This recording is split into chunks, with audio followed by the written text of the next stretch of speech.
बच्चों, आज हम पढ़ने जा रहे हैं बाल राम कथा का अगला पाठ, जिसका शीर्षक है दंडक वन में 10 वर्ष। नमस्कार सभी को, हिंदी कला केंद्र में आपका स्वागत है। अगर आप इस चैनल पर नए हैं तो पहले इसको सब्सक्राइब करें व बेल आइकन को दबाना ना भूलें ताकि नए वीडियो का नोटिफिकेशन सबसे पहले आपको मिले। इससे पहले अध्याय चित्रकूट में भरत में हमने पढ़ा कि राम को वापस ले जाने के लिए भरत नगरवासियों के साथ आए। बहुत समझाने पर भी जब राम नहीं माने तो भरत उनकी चरण पादुकाएं यानी उनके खड़ाऊ लेकर गए और उनको सिंहासन पर रख दिया। अब आगे भरत अयोध्या लौट चुके थे। नगरवासी और भरत सब राम से मिलकर अयोध्या लौट चुके थे और साथ में अपने खड़ाऊ लेकर गए थे। राम की सेना धूल उड़ाती हुई वापस जा चुकी थी। कोलाहल थम गया था। सेना जब आई थी तो जो शोर शराबा हुआ था, कोलाहल का अर्थ है शोर, वो अब वापस थम जाना यानी रुक गया था। 2 दिन बाद चित्रकूट की परिचित शांति लौट आई थी। उनके जाने के बाद चित्रकूट में जो पहले शांति थी वो वैसी ही वापस लौट आई। पक्षियों की चहचहाट फिर सुनाई पड़ने लगी थी। हिरण कुलाचे भरते हुए बाहर निकल आए थे।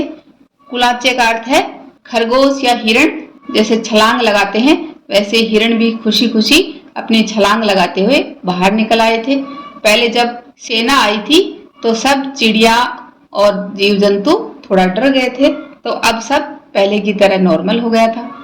राम पर्णकुटी के बाहर यानी जो अपनी पत्तों से जो कुटिया बनाई थी उसके बाहर एक शिलाखंड यानी एक पत्थर के टुकड़े पर बैठे थे, एकदम अकेले, विचार मग्न, अपने ही विचारों में खोए हुए, कुछ सोचते हुए।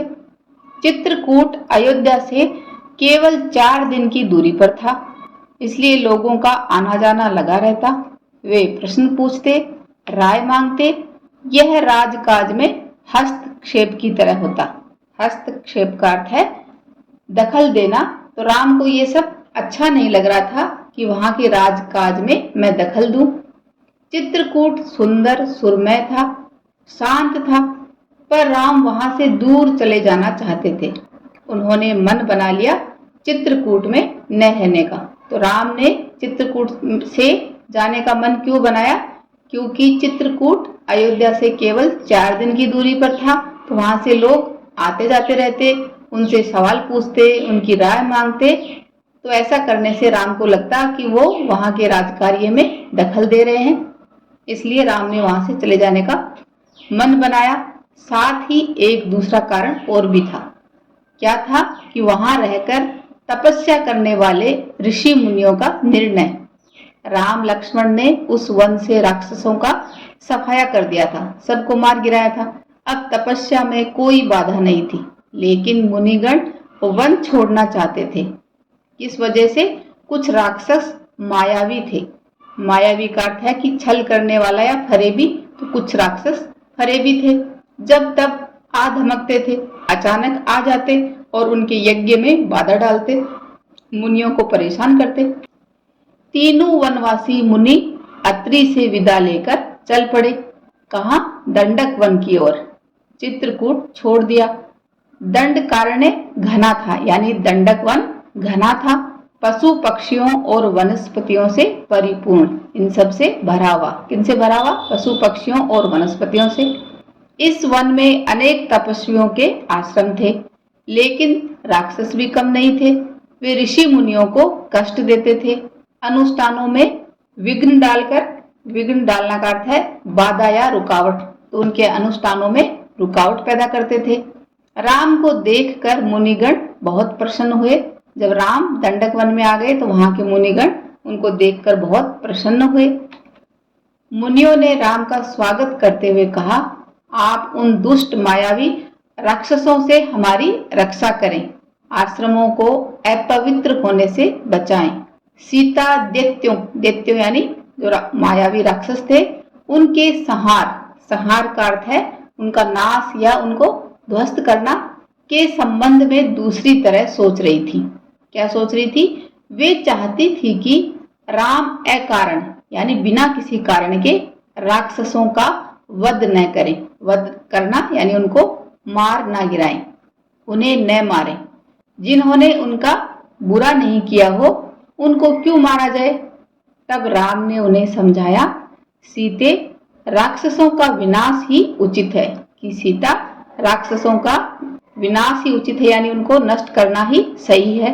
वे मायावी हैं, मुनियों को कष्ट पहुंचाते हैं, इसलिए मैंने ऋषियों की रक्षा की प्रतिज्ञा की है। राम, लक्ष्मण और सीता दंडकारण्य में 10 वर्ष रहे। तो राम, लक्ष्मण और सीता इस दंडक वन में कितने साल रहे? 10 वर्ष। स्थान और आश्रम बदलते हुए वे क्षरभंग मुनि के आश्रम पहुंचे।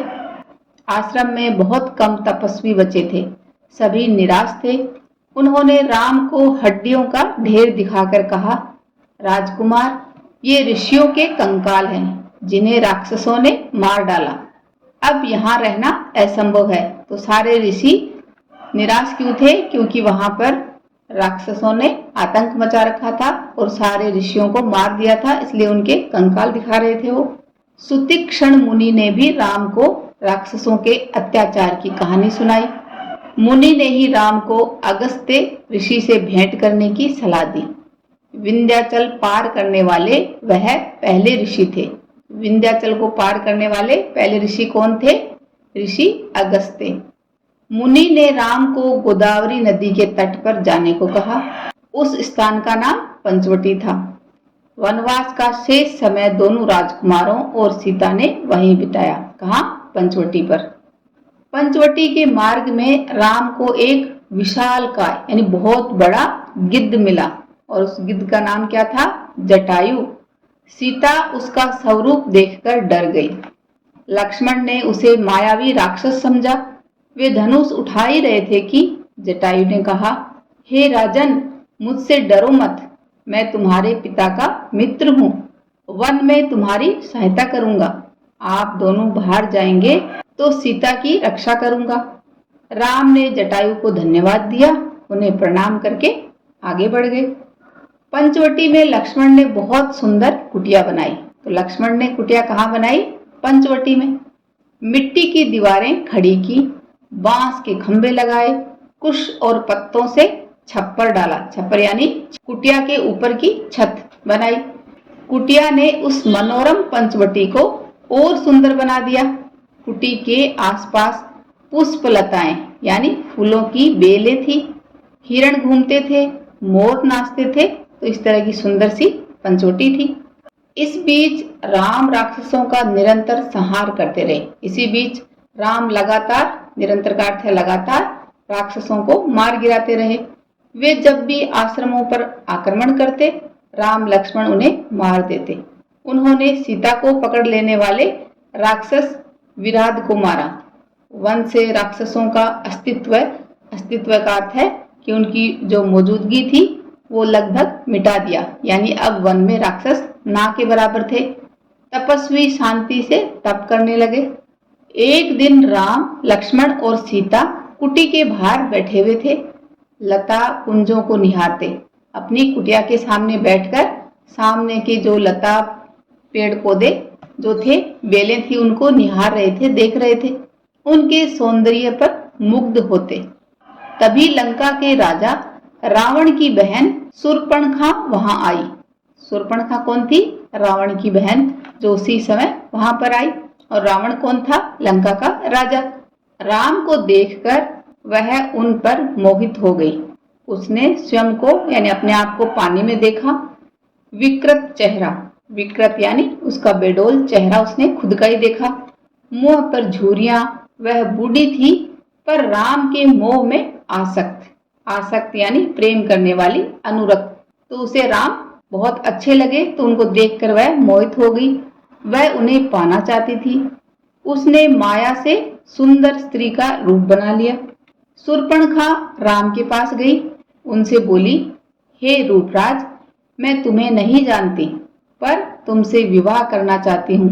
तुम मेरी इच्छा पूरी करो, मुझे अपनी पत्नी स्वीकार करो। राम ने मुस्कुराकर लक्ष्मण की ओर देखा, फिर अपना परिचय दिया। सीता की ओर संकेत करते हुए कहा, ये मेरी पत्नी है मेरा विवाह हो चुका है, यानी मेरी शादी हो चुकी है। राम शूर्पणखा को पहचान गए थे, फिर भी उन्होंने अपना परिचय दिया, अपने बारे में बताया। शूर्पणखा ने झूठ नहीं बोला, उसने भी सच सच बताया कि वह रावण और कुंभकर्ण की बहन है और अविवाहित है, यानी अभी तक उसकी शादी नहीं हुई है। तो रावण और कुंभकर्ण भाई हैं और उनकी बहन कौन है? शूर्पणखा। राम के मना करने के बाद वह लक्ष्मण के पास गई। लक्ष्मण ने कहा, मेरे पास आने से तुम्हें कुछ नहीं मिलेगा देवी, मैं तो राम का दास हूँ, मुझसे विवाह करके तुम दास ही बन जाओगी। लक्ष्मण ने शूर्पणखा को पुनः यानी वापस राम के पास भेज दिया। दोनों भाइयों के लिए यह खेल हो गया। शूर्पणखा उनके बीच भागती रही। क्रोध में आकर यानी गुस्से में आकर उसने सीता पर झपटा मारा। सोचा कि राम इसी के कारण विवाह नहीं कर रहे हैं। लक्ष्मण तत्काल यानी तुरंत उठ खड़े हुए, तलवार खींची और उसके नाक कान काट लिए। किसके? शूर्पणखा के नाक और कान काट लिए। खून से लथपथ यानी खून से भरी हुई शूर्पणखा वहां से रोती बिलखती भागी अपने भाई खर और दूषण के पास। खर और दूषण कौन थे? वे उसके सौतेले भाई थे जो उसी वन में रहते थे। शूर्पणखा की दशा देखकर खर दूषण के क्रोध की सीमा न रही। उन्हें भी ये देखकर बहुत गुस्सा आया। उन्होंने तत्काल 14 राक्षस भेजे। शूर्पणखा उनके साथ गई। राम जानते थे कि राक्षस बदला लेने अवश्य आएंगे, तो वो पहले से ही तैयार थे। सीता को उन्होंने सुरक्षित स्थान पर भेज दिया लक्ष्मण के साथ। राक्षस राम के सामने नहीं टिक सके। देखते ही देखते उन्होंने सबको ढेर कर दिया। सबको ढेर कर देना यानी सारे राक्षसों को मार गिराया। शूर्पणखा ने एक पेड़ के पीछे से यह दृश्य देखा, ये सारा नजारा देखा। तब राम के पराक्रम से वह चकित थी। उसका मोह और बढ़ गया, साथ ही क्रोध भी बढ़ा। वह फुफकारती हुई खर दूषण के पास लौटी, वापस अपने सौतेले भाइयों के पास आई। इस बार खर दूषण राक्षसों की पूरी सेना के साथ चले। खर ने देखा कि आसमान काला पड़ गया, घोड़े स्वयं धरती पर गिरकर मर गए, आकाश में गिद्ध मंडराने लगे। ये अमंगल के संकेत थे, यानी किसी अशुभ या अनहोनी के संकेत थे। पर वह रुका नहीं, आगे बढ़ता गया। घमासान युद्ध हुआ, अंत में विजय राम की हुई। खर दूषण सहित उसकी सेना धराशायी हो गई, यानी सब लोग हार गए। कुछ पिछलगु राक्षस बचे, यानी जो पीछे रहने वाले कुछ राक्षस बचे थे, वे जान बचाकर वहां से भाग निकले। जब देखा कि आगे वाली सेना पूरी गिरती जा रही है तो पीछे से भाग निकले। भागने वालों में एक राक्षस का नाम अकंपन था। वह सीधे रावण के पास गया। लंकाधिपति को उसने पूरा विवरण बताया, पूरे युद्ध के बारे में बताया। अकंपन ने कहा, राम कुशल योद्धा हैं, बहुत अच्छे योद्धा हैं, उनके पास विलक्षण शक्तियां हैं। विलक्षण का अर्थ है असाधारण या अद्भुत शक्तियां हैं उनके पास, उन्हें कोई नहीं मार सकता। इसका एक ही उपाय है, सीता का अपहरण। अपहरण यानी सीता को उठाकर ले आओ, इससे उनके प्राण स्वयं ही निकल जाएंगे। रावण सीता हरण के लिए यानी सीता को लाने के लिए तैयार हो गया। वह महल से चला। रास्ते में उसकी भेंट मारीच से हुई, ताड़का के पुत्र से। तो मारीच कौन था? ताड़का का पुत्र। ताड़का का वध यानी ताड़का को पहले ही राम ने मार दिया था। मारीच क्रोधित था, वह भी क्रोधित था क्योंकि उसकी मां को राम ने मारा था। पर राम की शक्ति से परिचित था, वह जानता था कि राम के पास असाधारण शक्ति है। उसने रावण को सीता हरण के लिए मना किया। रावण को कहा कि ये काम तुम मत करो, समझाया, कहा ऐसा करना विनाश को आमंत्रण देना है। रावण ने मारीच की बात मान ली और चुपचाप लंका लौट गया, वापस अपनी लंका में चला गया। थोड़ी देर में शूर्पणखा लंका पहुंची, विलाप करती हुई, चीखती चिल्लाती। रावण को इस पूरी घटना की जानकारी पहले से थी, लेकिन उसने शूर्पणखा को सुना। वह रावण को धिक्कार रही थी, फटकार रही थी। उसके पौरुष को ललकारते हुए शूर्पणखा ने कहा, तेरे महाबली होने का क्या लाभ? तू इतना बलशाली है उसका क्या फायदा? तेरे रहते मेरी ये दुर्गति, दुर्गति यानी मेरी ये दुर्दशा। तेरा बल किस दिन के लिए है? तू किसी को मुंह दिखाने लायक नहीं रह गया। इस तरह उसने अपने भाई से शिकायत करी। शूर्पणखा ने राम लक्ष्मण के बल की प्रशंसा की, सीता को अति सुंदरी बताया, कहा कि उसे लंका के राजमहल में होना चाहिए। शूर्पणखा बोली, मैं सीता को तुम्हारे लिए लाना चाहती थी। मैंने उन्हें बताया कि मैं रावण की बहन हूँ। क्रोध में लक्ष्मण ने मेरे नाक कान काट लिए। तो इस तरह की बात शूर्पणखा ने अपने भाई को बताई। तब उसको भी गुस्सा आया। रावण फिर मारीच के पास गया। खर दूषण की मृत्यु से वह कुछ घबराया हुआ था, क्योंकि राम ने खर और दूषण को भी मार गिराया था। रावण ने मारीच से मदद मांगी। मारीच चाहता था कि रावण सीता हरण का विचार छोड़ दे। इस बार रावण ने उसकी नहीं सुनी। उसने डांटा और आज्ञा दी, मेरी मदद करो। मारीच जानता था कि दोबारा राम के सामने पड़ने पर वह मारा जाएगा। राम उसे नहीं छोड़ेंगे। रावण मारीच के मन की बात भांप गया। भांप जाना बच्चों ये एक मुहावरा है जिसका अर्थ है जान लेना। तो रावण समझ गया कि मारीच के मन में क्या चल रहा है। तब उसने क्रोध में भरकर कहा, वहां जाने पर हो सकता है राम तुम्हें मार दे, लेकिन न जाने पर मेरे हाथों तुम्हारी मृत्यु निश्चित है। यानी तुम जाओगे तो तुम्हें राम मार देंगे, लेकिन नहीं जाओगे तो मैं भी तुम्हें निश्चित रूप से मारूंगा। तब विवश होकर, विवश का अर्थ है लाचार होकर, मारीच को रावण का आदेश मानना पड़ा। मारीच जाना नहीं चाहते थे, लेकिन रावण के आदेश के आगे उनकी भी नहीं चली। रथ पर बैठकर रावण और मारीच पंचवटी पहुंचे। कुटी के निकट आकर मायावी मारीच ने सोने के हिरण का रूप धारण कर लिया, यानी अपने आप को सोने का हिरण बना लिया और फिर कुटी के आसपास घूमने लगा। रावण एक पेड़ के पीछे छिपा था। उसने तपस्वी का वेश धारण कर लिया। सीता उस हिरण पर मुग्ध हो गई, यानी सीता को वह सोने का हिरण बहुत पसंद आया। उन्होंने राम से उसे पकड़ने को कहा। राम को हिरण पर संदेह था। राम को ऐसा हिरण देखकर थोड़ा शक हुआ। वन में सोने का हिरण। लक्ष्मण बड़े भाई की बात से सहमत थे, पर सीता के आग्रह के आगे, आग्रह का अर्थ है हठ पूर्वक प्रार्थना। सीता ने जब हठ पूर्वक ऐसी प्रार्थना करी तो उसके आगे उन दोनों की एक न चली। सीता की प्रसन्नता यानी सीता की खुशी के लिए राम हिरण के पीछे चले गए। उन्होंने सोचा, वन में इतने समय के प्रवास के दौरान सीता ने कभी कुछ नहीं मांगा। राम ने सोचा कि इतने समय से हम वन में रह रहे हैं, लेकिन सीता ने आज तक कुछ नहीं मांगा। उनकी ये इच्छा अवश्य पूरी करनी चाहिए। ऐसा सोचकर राम उसके पीछे चले गए। कुटी से निकलते समय राम ने लक्ष्मण को बुलाया, सीता की रक्षा करने का आदेश दिया। कहा, मेरे लौटने तक तुम उन्हें अकेला मत छोड़ना। लक्ष्मण ने सिर झुकाकर उनकी आज्ञा स्वीकार कर ली। सीता कुटी में थी। लक्ष्मण धनुष लेकर बाहर खड़े हो गए। आगे की कहानी बच्चों अगले अध्याय में पढ़ेंगे। अब तक जो हमने पढ़ा उसके बारे में आपसे कुछ सवाल हैं, जिनके उत्तर आपको कमेंट बॉक्स में लिखकर बताने हैं। जैसे, राम ने चित्रकूट में न ठहरने का मन क्यों बनाया? राम, लक्ष्मण और सीता 10 वर्ष कौन से वन में रहे, उस वन का नाम बताना है।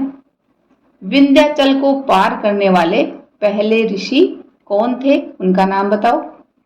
लक्ष्मण ने सुंदर कुटिया कहाँ बनाई और शूर्पणखा कौन थी? इन सब सवालों के उत्तर आपको कमेंट बॉक्स में लिखकर बताना है। सुझाव व सुधारों के लिए कमेंट बॉक्स में लिखें। अगर हमारे वीडियो बन ही रहे हैं आपके फेवरेट, तो फिर क्यों ना करें इनको लाइक, सब्सक्राइब और रिकमेंड। हमें और बेहतर बनाने के लिए आप कर सकते हैं कमेंट। धन्यवाद।